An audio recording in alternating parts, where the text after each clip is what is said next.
everybody, welcome back to my channel. My name is Christine and today we have a budget recap video for the month of August. I uploaded a budget with me video for August, so if you're watching this now, you'll get to see how well I did, if I went under or over, or if I stuck exactly to my budget. Spoiler alert, I went over $61, but I still managed to save 48%. So keep watching. I made some new changes to my spreadsheet, which I'm super excited to show you. It looks super pretty and it also summarizes a lot of the data points I would normally look for at the end of the month, such as my savings rate and the percentage of each expense. Let's get started. I have my laptop in front of me, so you will be able to follow along and see exactly what I'm seeing.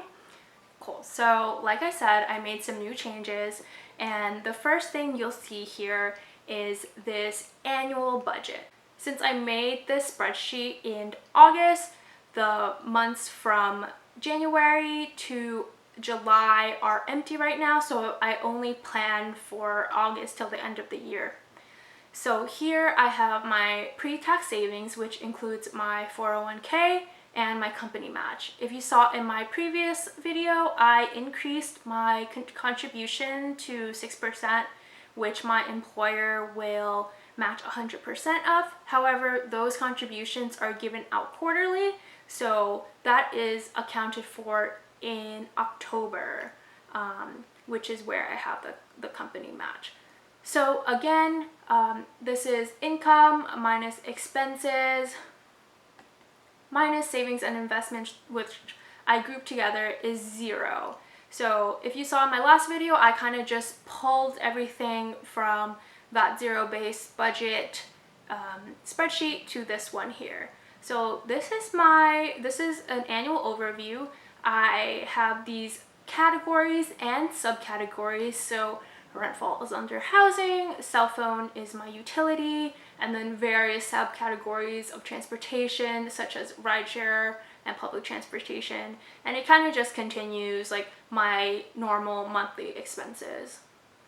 As for savings and investments, I have an emergency fund, which I currently have a goal of $12,000. I am now $1,000 away, so by the end of September, I will reach my goal. That's exciting. I also have a Roth IRA, which I have budgeted every month to contribute $475 to, so that I can meet that yearly maximum contribution. I also have a brokerage account, which is my Robinhood account. That's what I use.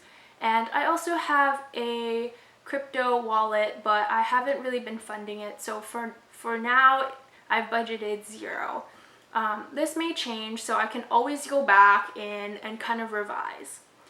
The cool thing about this is whatever I plan in my annual budget will populate this tab monthly budget.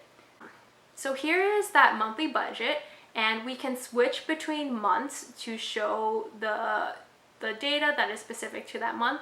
So again, like I said, for June, July, all the months before August, I didn't put anything. So if I switch to June, you wouldn't see anything because again, it's pulling in this information from that annual budget sheet. I haven't really figured out how to remove like the dates. Like you can view the month, but this has kind of been the only way I have gotten like my formulas to work. If you are an Excel whiz or a Google Sheets whiz and you kind of know how to do this, please comment down below and I will definitely use your advice to kind of make this prettier. So let's start with my income. I made $1,192.83 less, and that's okay because last month I thought we were getting that stimulus check. Unfortunately, the bill wasn't passed, still hasn't been passed, but that's okay. It wasn't gonna make or break me. I was just gonna put it into my savings anyway. So now, since I didn't get it, I just won't be saving it. Totally cool. However, I did make that $13.07 from Rakuten. I also sold 2 items on Poshmark and Mercari. So I had a goal to sell $20 worth of things, and I sold $27, $16 worth of things. So $7.16 more than I planned for. Let's move to expenses. I spent $123.43 more than I accounted for. So let's see what happened. The rent is the same. I split with my partner and we pay proportional to how much we make. $8.25 is my share of that.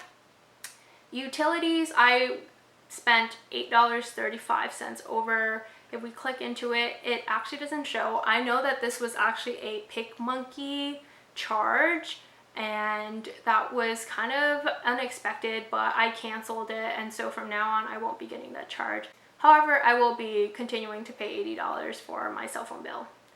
For transportation, I went over $6.40, and this was because I spent more on public transportation than I expected to.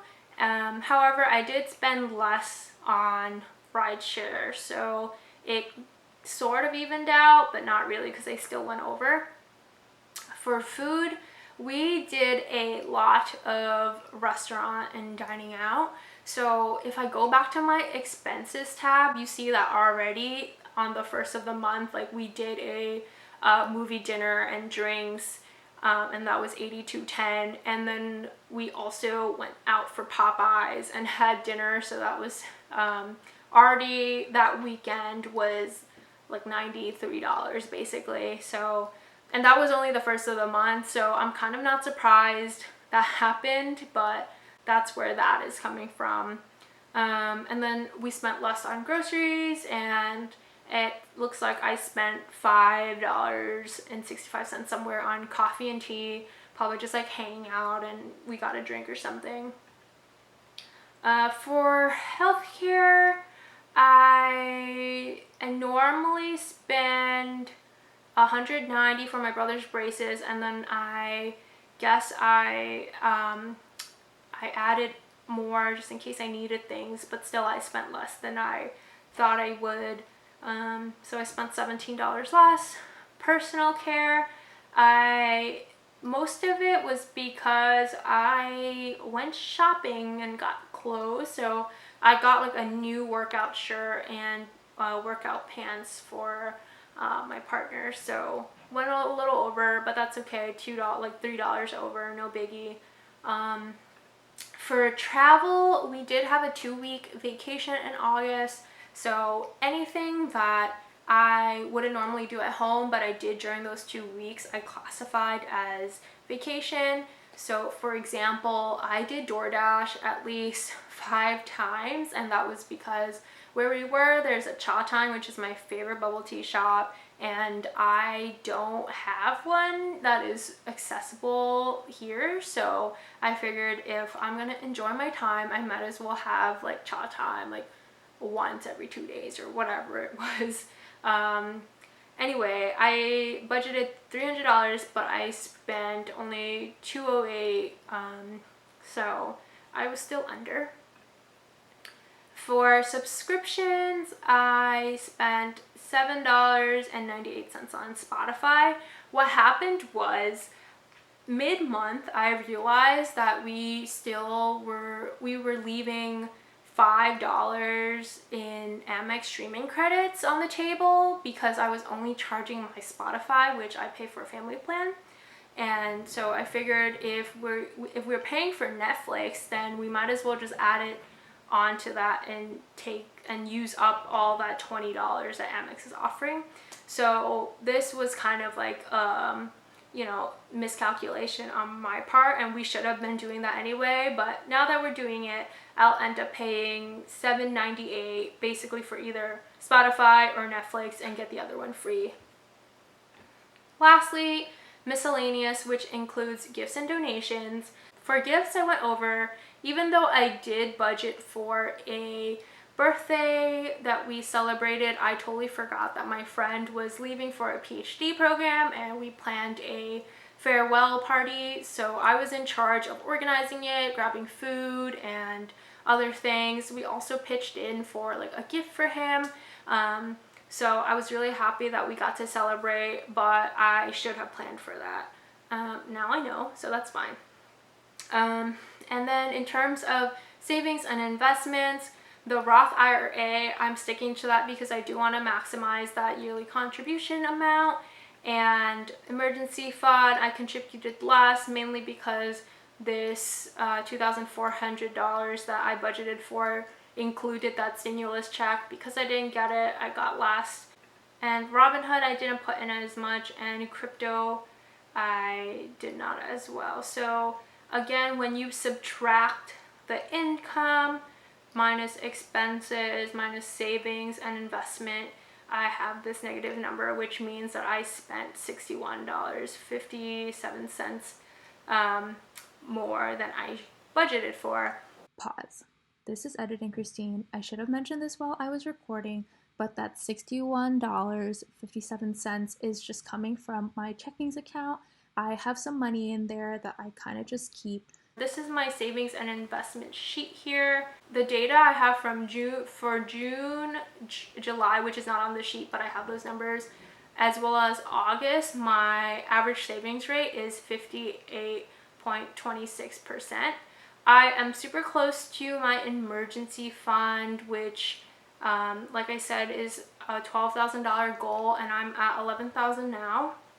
I'm on track to max out that Roth IRA for 2020, and I have a goal of funding Robinhood to $10,000, and currently I'm at $4,542. This is a chart for monthly savings rates, so I can see how it's changed. It really did dip from July to August. In July, I saved 64.97%. And in August, that was still pretty good, like 48%, not as well as July. And here you can see kind of the difference from how much I made versus how much I saved. So I kind of just added, even though you didn't see it, I do have kind of the summary numbers for June and July.